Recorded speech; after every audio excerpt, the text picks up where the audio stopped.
श्रीहरये नमः श्रीहरये नमः श्रीहरये नमः। मानुषं कृपणं रामं त्यक्त्वा रावणमाश्रय मानुषं कृपणं रामं त्यक्त्वा रावणमाश्रय दिव्यांगरागा वैदेही दिव्याभरणभूषिता दिव्यांगरागा वैदेही दिव्याभरणभूषिता मानुषं कृपणं रामं त्यक्त्वा रावणमाश्रय दिव्यांगरागा वैदेही दिव्याभरणभूषिता अद्य प्रभृति सर्वेषां लोकानामीश्वरी भव अद्य प्रभृति सर्वेषां लोकानामीश्वरी भव अग्ने स्वाहा यथा देवी शचीवेन्द्रस्य शोभने अग्ने स्वाहा यथा देवी शचीवेन्द्रस्य शोभने अद्य प्रभृति सर्वेषां लोकानामीश्वरी भव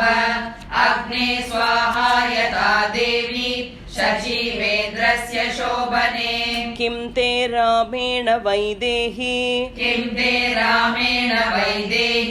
कृपणेन गतायुषा किं ते रामेण वैदेही कृपणेन गतायुषा एतदुक्तं च मे वाक्यम् यदि त्वं न करिष्यसि एतदुक्तं च मे वाक्यम् यदि त्वं न करिष्यसि किं ते रामेण वैदेही कृपणेन गतायुषा एतदुक्तं च मे वाक्यम् यदि त्वं न करिष्यसि अस्मिन् मुहूर्ते सर्वास्त्वां भक्षयिष्यामहे वयम् अस्मिन् मुहूर्ते सर्वास्त्वां भक्षयिष्यामहे वयम् अन्या तु विकटा नाम लम्बमानपयोधरा अन्या तु विकटा नाम लम्बमानपयोधरा अस्मिन् मुहूर्ते सर्वास्त्वां भक्षयिष्यामहे वयम् अन्या तु विकटा नाम लम्बमानपयोधरा अब्रवीत् कुपिता सीताम् मुष्टिमुद्यम्य गर्जति अब्रवीत् कुपिता सीताम् मुष्टिमुद्यम्य गर्जति बहून्यप्रियरूपाणि वचनानि सुदुर्मते बहून्यप्रियरूपाणि वचनानि सुदुर्मते अब्रवीत् कुपिता सीता मुष्टिमुद्यम्य गर्जति बहून्यप्रियरूपाणि वचनानि सुदुर्मते अनुक्रोशान् मृदुत्वा च अनुक्रोशान् मृदुत्वा च सोडानि तव मैथिली सोडानि तव मैथिली अनुक्रोशान् मृदुत्वा च अनुक्रोशान् मृदुत्वा च सोडानि तव मैथिली सोडानि तव मैथिली न च न कुरुषे वाक्यम् न च न कुरुषे वाक्यम् हितं कालपुरःसरम् हितं कालपुरःसरम् न च न कुरुषे वाक्यम् न च न कुरुषे वाक्यम् हितं कालपुरःसरम् हितं कालपुरःसरम् अनुक्रोशान् मृदुत्वा च सोडानि तव मैथिली न च न कुरुषे वाक्यम् हितं कालपुरःसरम् आनीतासि समुद्रस्य आनीतासि समुद्रस्य पारमन्ये दुरासदम् पारमन्ये दुरासदम् आनीतासि समुद्रस्य आनीतासि समुद्रस्य पारमन्ये दुरासदम् पारमन्ये दुरासदम् रावणान्तःपुरं घोरम् रावणान्तःपुरम् घोरम् प्रविष्टा चासि मैथिली प्रविष्टा चासि मैथिली रावणान्तःपुरं घोरम् रावणान्तःपुरम् घोरम् प्रविष्टा चासि मैथिली प्रविष्टा चासि मैथिली आनीतासि समुद्रस्य पारमन्ये दुरासदम् रावणान्तःपुरम् घोरम् प्रविष्टा चासि मैथिली रावणस्य गृहे रुद्धाम् रावणस्य गृहे रुद्धाम् अस्माभिस्तु सुरक्षिताम् अस्माभिस्तु सुरक्षिताम् रावणस्य गृहे रुद्धाम् रावणस्य गृहे रुद्धाम् अस्माभिस्तु सुरक्षिताम् अस्माभिस्तु सुरक्षिताम् न त्वां शक्तः परित्रातुम् न त्वां शक्तः परित्रातुम् अपि साक्षात् पुरन्दरः अपि साक्षात् पुरन्दरः न त्वां शक्तः परित्रातुम् न त्वां शक्तः परित्रातुम् अपि साक्षात् पुरन्दरः अपि साक्षात् पुरन्दरः रावणस्य गृहे रुद्धाम् अस्माभिस्तु सुरक्षिताम् न त्वां शक्तः परित्रातुम् अपि साक्षात् पुरन्दरः कुरुष्व हितवादिन्या कुरुष्व हितवादिन्या वचनं मम मैथिली वचनं मम मैथिली कुरुष्व हितवादिन्या कुरुष्व हितवादिन्या वचनं मम मैथिली वचनं मम मैथिली अलम् अश्रुप्रपातेन अलम् अश्रुप्रपातेन त्यज शोकमनर्थकम् त्यज शोकमनर्थकम् अलम् अश्रुप्रपातेन अलम् अश्रुप्रपातेन त्यज शोकमनर्थकम् त्यज शोकमनर्थकम् कुरुष्व हितवादिन्या वचनं मम मैथिली अलम् अश्रुप्रपातेन त्यज शोकमनर्थकम् भज प्रीतिं प्रहर्षं च भज प्रीतिं प्रहर्षं च त्यजैतां नित्यदैन्यताम् त्यजैतां नित्यदैन्यताम् भज प्रीतिं प्रहर्षं च भज प्रीतिं प्रहर्षं च त्यजैतां नित्यदैन्यताम् त्यजैतां नित्यदैन्यताम् सीते राक्षसराजेन सीते राक्षसराजेन सह क्रीडयथा सुखम् सह क्रीडयता सुखम् सीते राक्षसराजेन सीते राक्षसराजेन सह क्रीडयथा सुखम् सह क्रीडयता सुखम् भज प्रीतिं प्रहर्षं च त्यजैतां नित्यदैन्यताम् सीते राक्षसराजेन सह क्रीडयता सुखम् जानासि हि यथा भीरु जानासि हि यथा भीरु स्त्रीणां यौवनमध्रुवम् स्त्रीणां यौवनमध्रुवम् जानासि हि यथा भीरु जानासि हि यथा भीरु स्त्रीणां यौवनमध्रुवम् स्त्रीणां यौवनमध्रुवम् यावन्न ते व्यतिक्रामेत् यावन्न ते व्यतिक्रामेत् व्यतिक्रामे तावत् सुखमवाप्नुहि तावत् सुखमवाप्नुहि यावन्न ते व्यतिक्रामेत् यावन्न ते व्यतिक्रामे तावत् सुखमवाप्नुहि तावत् सुखमवाप्नुहि जानासि यथा भीरु स्त्रीणां यौवनमध्रुवम्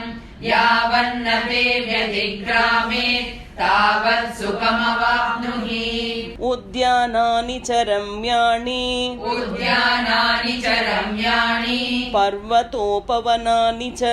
पर्वतोपवनानि च उद्यानानि च रम्याणि उद्यानानि च रम्याणि पर्वतोपवनानि च पर्वतोपवनानि च सह राक्षसराजेन सह राक्षसराजेन चरत्वं मदिरेक्षणे चरत्वं मदिरेक्षणे सह राक्षसराजेन सह राक्षसराजेन चरत्वं मदिरेक्षणे शरत्वं मदिरेक्षणे उद्यानानि च रम्याणि पर्वतोपवनानि च सह राक्षसराजेन चरत्वं मदिरेक्षणे स्त्रीसहस्राणि ते सप्त श्रीसहस्राणि ते सप्त वशे स्थास्यन्ति सुन्दरी वशे स्थास्यन्ति सुन्दरी स्त्रीसहस्राणि ते सप्त श्रीसहस्राणि ते सप्त वशे स्थास्यन्ति सुन्दरी वशे स्थास्यन्ति सुन्दरी रावणं भज भर्तारं रावणं भज भर्तारं भर्तारं सर्वरक्षसां भर्तारं सर्वरक्षसां रावणं भज भर्तारं रावणं भज भर्तारं भर्तारं सर्वरक्षसां भर्तारं सर्वरक्षसां श्रीसहस्राणि ते सप्त वशे स्थास्यन्ति सुन्दरी रावणं भज भर्तारं भर्तारं सर्वरक्षसाम् उत्पाट्य वा ते हृदयम् उत्पाट्य वा ते हृदयं भक्षयिष्यामि मैथिली भक्षयिष्यामि मैथिली उत्पाट्य वा ते हृदयम् उत्पाट्य वा ते हृदयं भक्षयिष्यामि मैथिली भक्षयिष्यामि मैथिली यदि मे व्याहृतं वाक्यं यदि मे व्याहृतं वाक्यं न यथावत् करिष्यसि न यथावत् करिष्यसि यदि मे व्याहृतं वाक्यं यदि मे व्याहृतं वाक्यं न यथावत् करिष्यसि न यथावत् करिष्यसि उत्पाट्य वा ते हृदयं भक्षयिष्यामि मैथिली यदि मे व्याहृतं वाक्यं न यथावत् करिष्यसि ततश्चण्डोदरी नाम ततश्चण्डोदरी नाम राक्षसी क्रोधमूर्छिता राक्षसी क्रोधमूर्छिता ततश्चण्डोदरी नाम ततश्चण्डोदरी नाम राक्षसी क्रोधमूर्छिता राक्षसी क्रोधमूर्छिता भ्रामयन्ती महच्छूलम् भ्रामयन्ती महच्छूलम् इदं वचनमब्रवीत् इदं वचनमब्रवीत् भ्रामयन्ती महच्छूलम् भ्रामयन्ती महच्छूलम् इदं वचनमब्रवीत् इदं वचनमब्रवीत् ततश्चण्डोदरी नाम राक्षसी क्रोधमूर्छिता भ्रामयन्ती महच्छूलम् इदं वचनमब्रवीत् इमां हरिणलोलाक्षीम् इमां हरिणलोलाक्षीं त्रासोत्कम्पिपयोधराम् त्रासोत्कम्पिपयोधराम् इमां हरिणलोलाक्षीम् इमां हरिणलोलाक्षीं त्रासोत्कम्पिपयोधराम् त्रासोत्कम्पिपयोधराम् रावणेन हृतां दृष्ट्वा रावणेन हृतां दृष्ट्वा दौहृदो मे महानभूत् सौहृदो मे महानभूत् रावणेन हृतां दृष्ट्वा रावणेन हृतां दृष्ट्वा दौहृदो मे महानभूत् सौहृदो मे महानभूत् इमां हरिणलोलाक्षीं त्रासोत्कम्पिपयोधराम् रावणेन हृतां दृष्ट्वा दौहृदो मे महानभूत् यकृत्प्लीहमथोत्पीडम् यकृत्प्लीहमथोत्पीडम् हृदयं च सबन्धनम् हृदयं च सबन्धनम् यकृत्प्लीहमथोत्पीडम् यकृत्प्लीहमथोत्पीडम् हृदयं च सबन्धनम् हृदयं च सबन्धनम् आन्त्राण्यपि तथा शीर्षम् आन्त्राण्यपि तथा शीर्षम् खादेयमिति मे मतिः खादेयमिति मे मतिः आन्त्राण्यपि तथा शीर्षम् आन्त्राण्यपि तथा शीर्षम् खादेयमिति मे मतिः खादेयमिति मे मतिः यकृत्प्लीहमथोत्पीडम् हृदयं च सबन्धनम् आन्त्राण्यपि तथा शीर्षम् खादेयमिति मे मतिः ततस्तु प्रघसा नाम ततस्तु प्रकसा नाम राक्षसी वाक्यमब्रवीत् राक्षसी वाक्यमब्रवीत् ततस्तु प्रघसा नाम ततस्तु प्रकसा नाम राक्षसी वाक्यमब्रवीत् राक्षसी वाक्यमब्रवीत् कण्ठमस्या नृशंसायाः खण्डमस्या नृशंसायाः पीडयाम किमास्यते पीडयाम किमास्यते कण्ठमस्या नृशंसायाः कण्ठमस्या नृशंसायाः पीडयाम किमास्यते पीडयाम किमास्यते ततस्तु प्रकसा नाम राक्षसी वाक्यमब्रवीत् कण्ठमस्या नृशंसायाः पीडयाम किमास्यते निवेद्यतां ततो राज्ञे निवेद्यतां ततो राज्ञे मानुषी सा मृतेतिह मानुषी सा मृतेतिह निवेद्यतां ततो राज्ञे निवेद्यतां ततो राज्ञे मानुषी सा मृतेतिह मानुषी सा मृतेतिह नात्र कश्चन सन्देहः नात्र कश्चन सन्देहः खादतेति स वक्ष्यति खादतेति स वक्ष्यति नात्र कश्चन सन्देहः नात्र कश्चन सन्देहः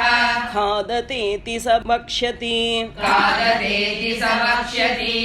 निवेद्यतां ततो राज्ञे मानुषी सा मृतेतिह नात्र कश्चन सन्देहः खादतेति स वक्ष्यति ततस्त्वजामुखी नाम ततस्त्वजामुखी नाम राक्षसी वाक्यमब्रवीत् राक्षसी वाक्यमब्रवीत् ततस्त्वजामुखी नाम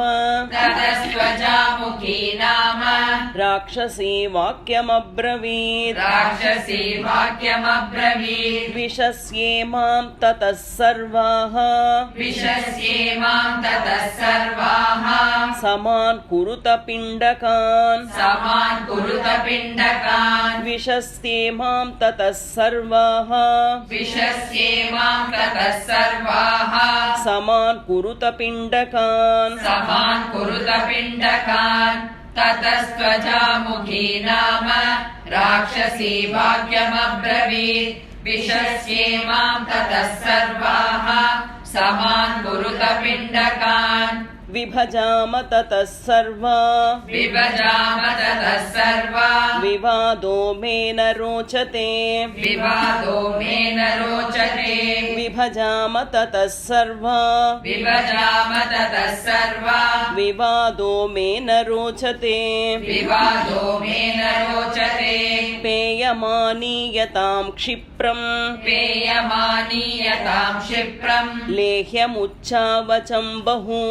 लेह्यमुच्चावचं बहु पेयमानीयतां क्षिप्रम् पेयमानीयतां क्षिप्रम् लेह्यमुच्चावचं बहु लेह्यमुच्चावचं बहु विभजाम ततः सर्वा विवादो मे न रोचते पेयमानीयतां क्षिप्रम् लेह्यमुच्चावचम्बहु ततः शूर्पणखा नाम ततः शूर्पणखा नाम राक्षसी वाक्यमब्रवीत् राक्षसी वाक्यमब्रवीत् ततः शूर्पणखा नाम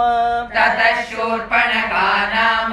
राक्षसी वाक्यमब्रवीत् राक्षसी वाक्यमब्रवीत् अजामुख्या यदुक्तं हि अजामुख्या यदुक्तं हि तदेव मम रोचते तदेव मम रोचते अजामुख्या यदुक्तं हि अजामुख्या यदुक्तं हि तदेव मम रोचते तदेव मम रोचते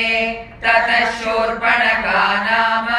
राक्षसी वाक्यमब्रवीत् अजामुख्या यदुक्तं हि तदेव मम रोचते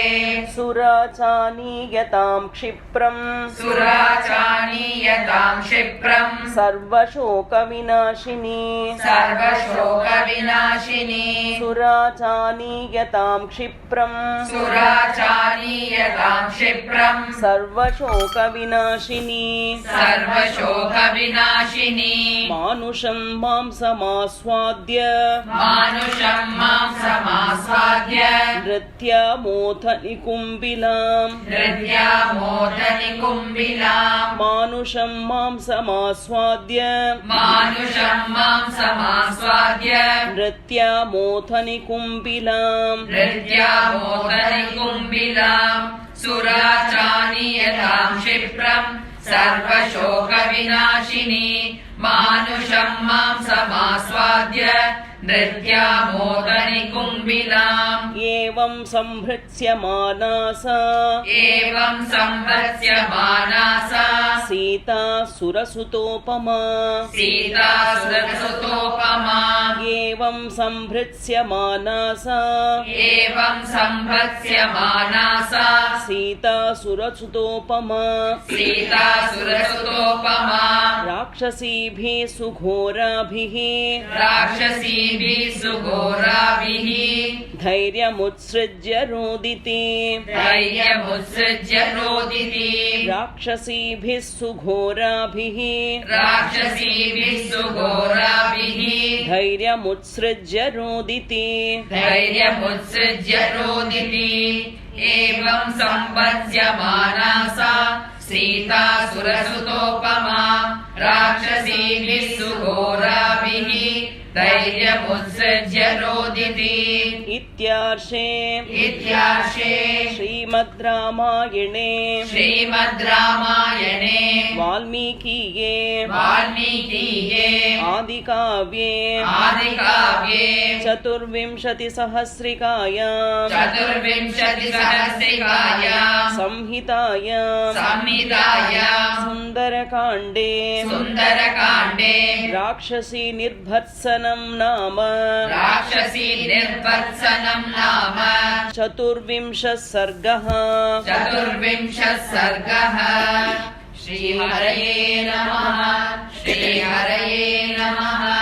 श्रीहरये